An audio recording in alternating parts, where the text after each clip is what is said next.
नमस्कार, बहुत स्वागत है आपका न्यूज़ 18 का डिजिटल प्लेटफॉर्म आप देख रहे हैं। मैं हूं आपके साथ ऋतु सिंह, मेरे साथ जुड़ गए हैं मेरे सहयोगी आनंद। एक तरफ जहां इस्लामाबाद में बातचीत की तैयारियां हैं तो दूसरी तरफ एक बड़ा हमला हुआ है ईरान की तरफ से। लेकिन इस हमले के साथ साथ सीज़फायर के उल्लंघन के आरोप भी लग रहे हैं और इसके साथ ही साथ स्ट्रेट ऑफ हॉर्मुज में जहाँ ईरान अपनी तरफ से पाबंदियां लगा रहा है तो अमेरिका भी कड़े कदम उठा रहा है। अब इस पर ताज़ा अपडेट ये है कि ईरान की तरफ से जो हमले किए गए हैं ये कितने नुकसानदेह साबित हो सकते हैं। आनंद, बिल्कुल, देखिए इसलिए क्योंकि स्टेट ऑफ हॉर्मुज़ जो है कि अभी तनाव की स्थिति वहाँ पर ऐसा बन गया है कि एक तरफ अमेरिका जो है ईरान के जो कार्गो विमान जहाज़ है उसको कब्जा कर रहा है, यानी कि उस पर यूएस आर्मी जो अमेरिकी सेना है उस पर चढ़ाई करके उस पर एक तरीके से पूरा कब्जे में ले लिए। वहीं ईरान जो है, ईरान भी मतलब युद्ध को लेकर के अब हमको लग रहा है कि ईरान जो है तैयार हो गया है। यही कारण है कि इस जो मालवाहक जहाज था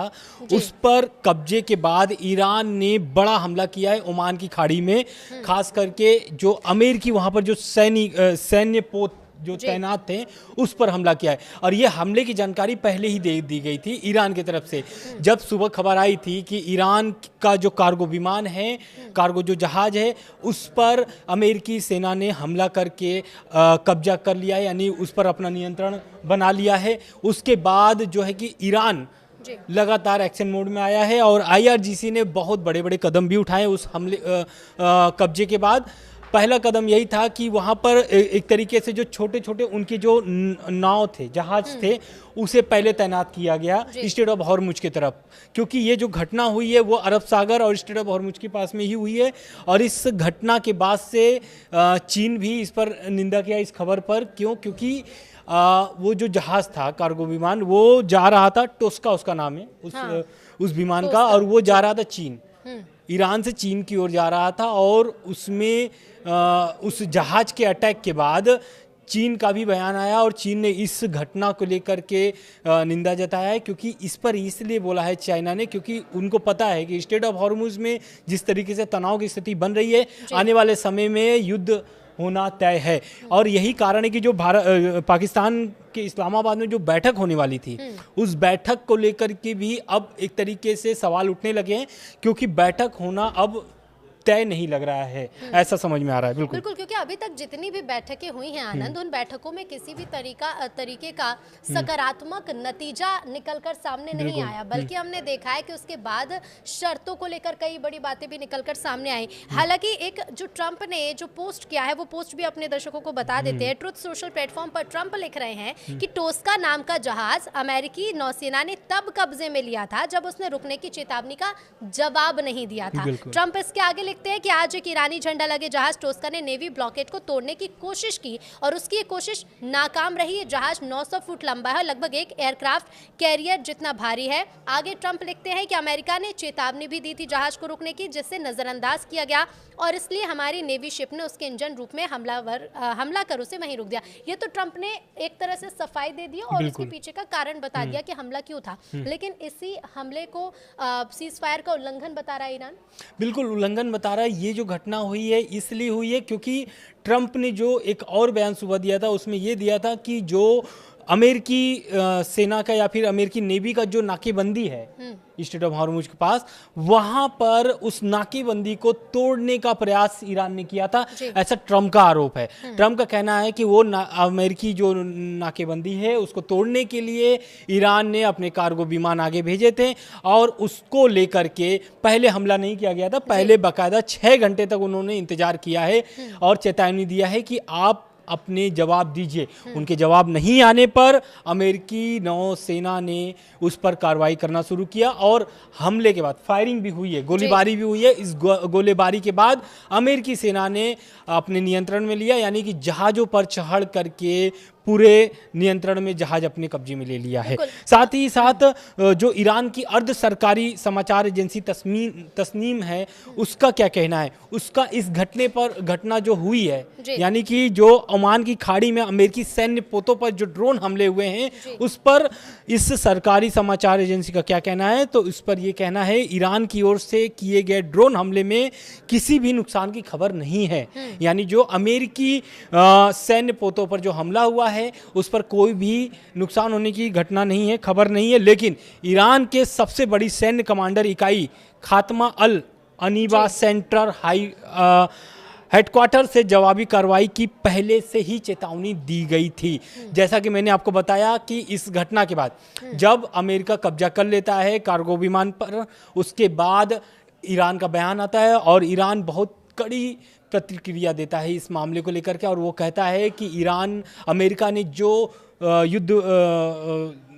सीजफायर का जो उल्लंघन किया है, उस उल्लंघन का जवाब अमेरिका को मिलेगा। और यही कारण था कि ये हमला जो हुआ है ओमान की खाड़ी में, यही का जवाबी कार्रवाई था जो सुबह घटना हुई है। बिल्कुल बिल्कुल। तो एक तरफ तो देखिए जहां बातचीत की जो तैयारियां चल रही हैं, कह सकते हैं कि बातचीत की मेज सज रही है, लेकिन इससे लोगों को ऐसी संभावनाएं थी कि शायद जो सीज फायर किया गया था या फिर थोड़ा पॉज लगा था इस पूरी स्थिति पर, ये पॉज कायम रहेगा और कुछ शर्तें जिन पर अमल होगा, कुछ शर्तें ईरान की तरफ से रखी जाएंगी, अमेरिका की तरफ से, और इन पर कुछ विचार किया जाएगा। लेकिन अब क्योंकि ये हमला हुआ है, इसके बाद चीन की भी एंट्री हो गई। इसमें चीन का क्या रोल है, फिलहाल चीन की तरफ से क्या भूमिका इस पर निभाई जा रही है? बिल्कुल, देखिए चीन तो अभी जिस तरीके से प्रतिक्रिया आई अभी चीन की, वो एक तरीके से ये दर्शा रही है कि ईरान के साथ जो भी हुआ है, यानी कि जो उनके कार्गो विमान पर कब्जा हुआ है, ये बहुत निंदनीय है, चीन का ये कहना है। और यही कारण है कि चीन ने भी कड़े जवाब दिए हैं ट्रंप को और अमेरिका को, साफ तौर से बोला है कि इस तरीके की कार्रवाई एक तरीके से संघर्ष विराम का उल्लंघन होता है, यानी कि उल्लंघन हो रहा है। जो आपने सीज फायर करा था उसका खुद ही आप उल्लंघन कर रहे हैं, ऐसा चीन का कहना है। साथ ही साथ जो बैठक होने वाली इस्लामाबाद में, वो बैठक अब शायद रद्द हो जाए। क्यों रद्द हो जाए?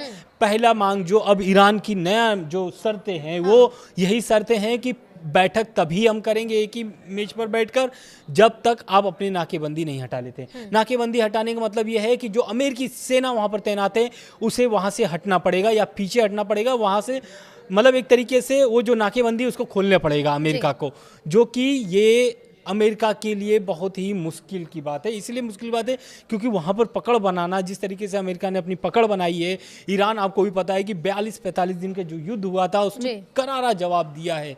अमेरिका के एयरबेस तबाह हुए हैं, इजराइल का भारी नुकसान हुआ है, ओमान के खाड़ी देशों के बहुत सारे देशों को भारी नुकसान सहना पड़ा है। लेकिन अब मसला सिर्फ स्ट्रेट ऑफ हॉर्मुज पर ही आकर टिक गया है। इसलिए टिक गया है क्योंकि वहाँ पर जो व्यापार होता है वो 20 से 25% का व्यापार होता है, और सबसे ज़्यादा अगर इसमें किसी को नुकसान हो रहा है तो वो है चीन, क्योंकि 90% व्यापार यानी कि 90% जो तेल का निर्यात होता है वो ईरान से ही चीन करता है। और जिस तरीके से नाकेबंदी अमेरिका ने लगा के रखा है, यानी उस नाकेबंदी का ये मतलब है कि ईरान की कोई भी जहाज वहाँ से आगे गुजर नहीं सकता है। यही कारण है कि जो बैठक इस्लामाबाद में होने वाली है, अगर ये नाकेबंदी नहीं हटती है तो शायद ईरान बैठक अमेरिका के साथ न करे। तो अगर ये बैठक नहीं होगी तो फिर आगे क्या स्थिति बन सकती है, आगे फिर क्या होगा? बिल्कुल, आगे स्थिति यही बनेगी कि ट्रंप जिस तरीके से दबाव बना रहे हैं, जिस तरीके से हमले कर रहे हैं, आपका आज की घटना जो मैंने बताया कि कार्गो विमान जो टोस्का था उस पर किस तरीके से हमला करके वहां पर कब्जा किया गया है,